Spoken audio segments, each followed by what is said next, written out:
Ya estamos de regreso en Matinal Nuestra Casa para seguir acompañándote como siempre hasta las 12:30, son las 9:08. Hemos hablado mucho de prevención esta mañana, pero en materia de incendios forestales, siempre hablamos de prevención en salud. Qué importante es hacerlo también respecto del consumo, por ejemplo, de alcohol, de otras drogas, de sustancias ilícitas, algunas lícitas que están a disposición en el mercado, particularmente pensando en niños y niñas, en adolescentes, en personas jóvenes. Para eso nos acompaña hoy el director regional del SENDA, Byron Martínez, a quien le damos la bienvenida. ¿Cómo está, director? Muy bien. ¿Y tú, Camila, Paola? Muchas gracias por la apertura de poder conversar de estas temáticas en particular. Muchas gracias, porque es un tema muy importante. Como mamá, como ciudadano, tenemos que estar atentos también a lo que hacen nuestros hijos. Y una medida preventiva también es conversar con ellos y saber en qué andan, ¿cierto? ¿Qué es lo que hacen? Sí, por supuesto. Yo creo que uno de los elementos principales, y por qué nosotros tenemos una campaña de verano, que es la que tienen ahí en el set, que cuidarse siempre está de moda. ¿Por qué? Principalmente por dos motivos. Uno empírico y otro parental. El empírico es el que nos indica a través de los datos que uno de las oportunidades principales de inicio de consumo de los niños, niñas y adolescentes, que son promedio 14 años, es a través de la disposición de alcohol, es la principal de inicio, por lo menos en niños en general, y por otro lado es espacios de tiempo libre no controlado. Y en este caso, en algunas ocasiones, sobre todo en niños de el primer ciclo básico, o segundo ciclo básico, perdón, tienen desde diciembre hasta marzo, o sea, casi 3 meses y algo de libertad, y muchas veces los papás, como todos los trabajadores y trabajadoras que componemos esta región y el país, 3 meses a disposición de vacaciones tampoco se tienen, así que los niños también tienen más espacios de libertad, más libertad y menos control parental. Claro, porque los papás están trabajando, los niños están en el colegio, uno confía también en ellos. Bueno, y tiene que confiar en sus hijos y enseñarles también lo que es bueno y lo que es malo.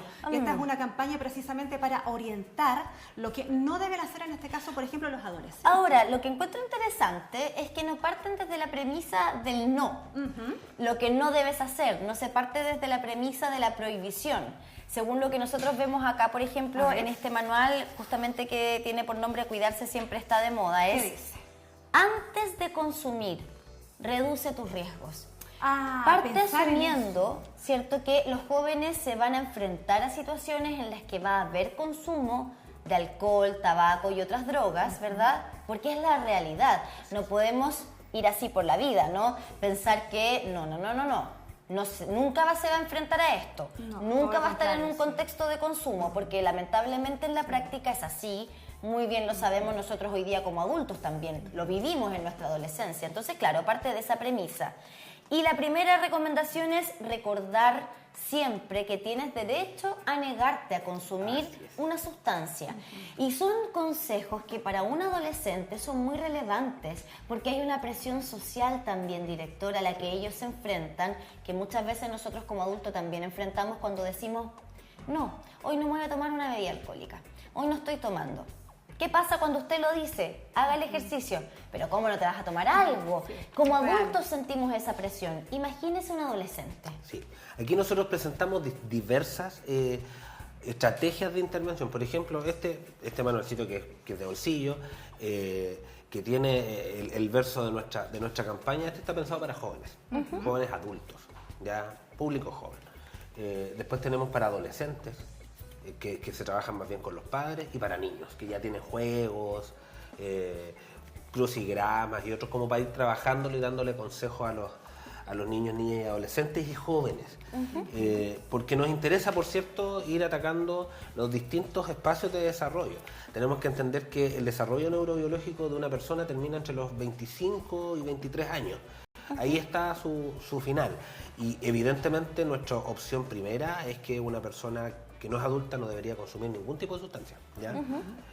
Pero por otro lado también entendemos que cuando hay consumo desde la adultez, tenemos que reducir los riesgos. Y ahí hay varios consejos, como usted decía, específicamente, por ejemplo, que nunca perder de vista la bebida que se está consumiendo, establecer límites de antemano, entremezclar si está consumiendo alcohol un trago versus un vaso de agua. Ahora, la hidratación es fundamental. Para los adolescentes también está el consejo que tiene relación con el derecho a decir que no. Así es. Partimos con eso, ¿no? Dando estrategias para negarse.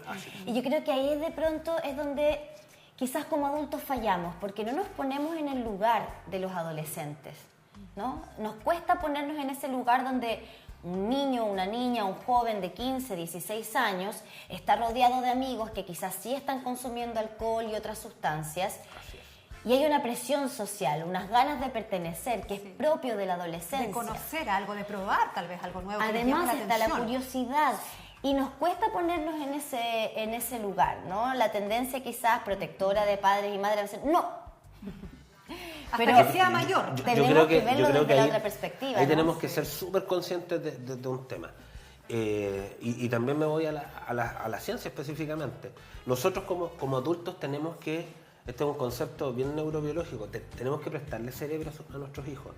A los 14, 15, 16 años hay un proceso todavía que no se desarrolla, que es una de las partes importantísimas de nuestro ser social y de nuestras decisiones, que es la corteza prefrontal, que no se ha desarrollado, que termina de desarrollarse, como les dije, entre los 23 y 25 años. Entonces nosotros también tenemos que ser capaces, como adultos responsables, de prestarle cerebro a nuestros hijos y ayudarle a tomar decisiones, que es uno de los elementos fundamentales, porque efectivamente, como se dice en esta conversación, los jóvenes están bajo una presión tremenda de querer ser parte, como decía Camila, de un grupo, de agradar.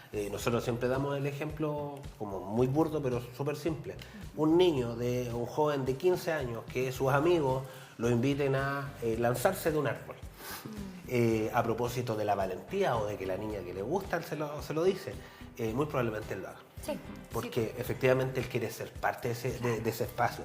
Ahora uno como adulto lo pensaría bastante, desde los riesgos, desde la altura, desde que me puedo ofrecer. Es que esa noción del riesgo en la adolescencia prácticamente no está. Nosotros vemos los riesgos que corren los jóvenes, cosa de mirar a sus propios hijos, hermanas, etcétera, ¿no? Claro, uno la piensa dos veces para lanzarse cuesta abajo, en patines, en bicicleta. El adolescente no. Y ahí está la diferencia entre el desarrollo de las personas adultas y de los niños, niñas y adolescentes. Porque muchos papás nos dicen, no, pero si mi hijo tiene 15 años, lo puedo dejar solo, ya está grande, fuerte. Claro, fisiológicamente puede estarlo. Sí. Pero efectivamente la evaluación de riesgo de un niño, de un adolescente que está en desarrollo, por eso les doy este ejemplo súper simple. Claro, pero que es súper clarificado respecto a quienes están capacitados para tomar decisiones importantes en su vida y quienes están desarrollando su cerebro para llegar a eso. Por eso yo toqué el tema al comienzo, de que la comunicación con los papás o con el adulto responsable o con la persona mayor que esté con ellos es súper importante. Así es. Nosotros no podemos renunciar a formar, a educar y a acompañar. Y estos temas se tienen que conversar, porque en algún momento ellos, como indicábamos, les da curiosidad por probar, por conocer o por repetir, por imitar lo que ven ahora en los celulares, en TikTok. Estos virales que se hacen, ¿cierto? Donde imitan tal vez algún juego con bebidas alcohólicas, algo que también quieren hacer, algún riesgo, tal vez este mismo ejemplo del árbol, algo similar. O sea, y perdón, en mi época no había TikTok ni Instagram tampoco cuando fui adolescente, pero existían los retos respecto de consumir bebidas alcohólicas, por ejemplo, y así habrá sido con la generación anterior a esta y anterior a esta, donde había incluso menos información respecto del riesgo que revisten las bebidas alcohólicas y otras drogas. O sea,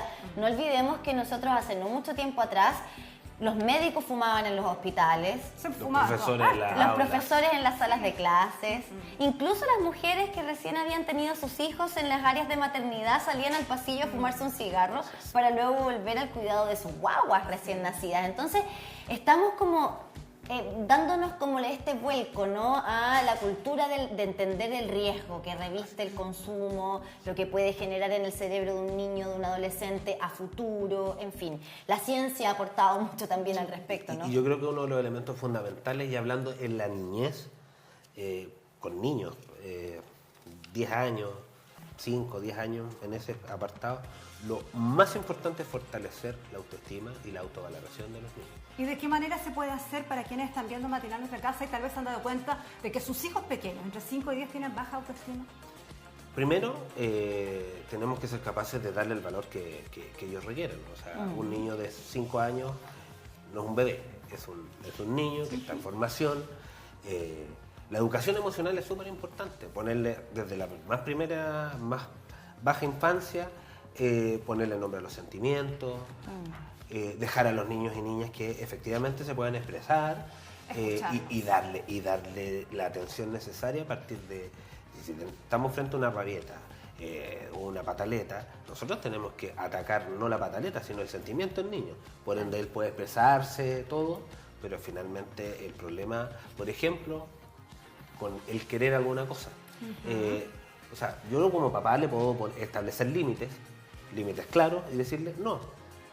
Evidentemente, si está haciendo un berrinche al medio del mall de cualquiera o de un centro comercial, yo lo abrazaré, lo contendré, pero no le daré lo que quiere, que son cosas distintas. Ahí estamos dando educación emocional y estamos fortaleciendo los límites que tienen que tener los niños y niñas. Pero también que sepa que puede contar con sus padres. Ahora, claro, es bien interesante que la guía para las infancias, ¿cierto?, se relaciona directamente y parte con la autoestima y la autovaloración, ¿verdad?, enseñándole a los niños estrategias para ser escuchados, para hacer valer lo que ellos sienten, lo que ellos piensan. Luego pasamos a la que tiene aquí para los adolescentes, donde habla del riesgo, donde habla también de entregar estrategias para negarse, y finalmente para los jóvenes, adultos jóvenes, también muy relacionado con estrategias para decir que no. Yo creo que eso es bien interesante porque tenemos que entender que el riesgo está, que el compartir en sociedad y en el consumo de sustancias es una realidad. Ahora, la noción, director, del nivel de riesgo que revisten hoy día las sustancias versus lo que pasaba antiguamente. Lamentablemente la droga en sí misma también ha cambiado en su composición. Hoy día hay otros elementos que se están consumiendo. Lo que se consumía en los 70, en los 80, dista mucho de lo que se consumió en los 90 y en los 2000. Y a la fecha, a la hora, hoy día nos encontramos con una oferta en el mercado ilícito totalmente distinta y quizás más riesgoso. ¿El consumo de drogas puede terminar en la muerte de una persona? Sí. El consumo de todas las drogas, lícitas y no lícitas. Así es. Ahora, ¿esa noción del riesgo los jóvenes la tienen? Yo creo que dos cosas importantes. En los años 70 no teníamos información. Hoy día sí la tenemos. En los años 70 muchos, bueno, aquí cincuentones, sesentones, se acordarán inmediatamente del Woodstock. Esta revolución hippie. Y evidentemente ahí nosotros teníamos, por ejemplo, la presencia de promedio un 3% de THC en la cannabis que se consumía.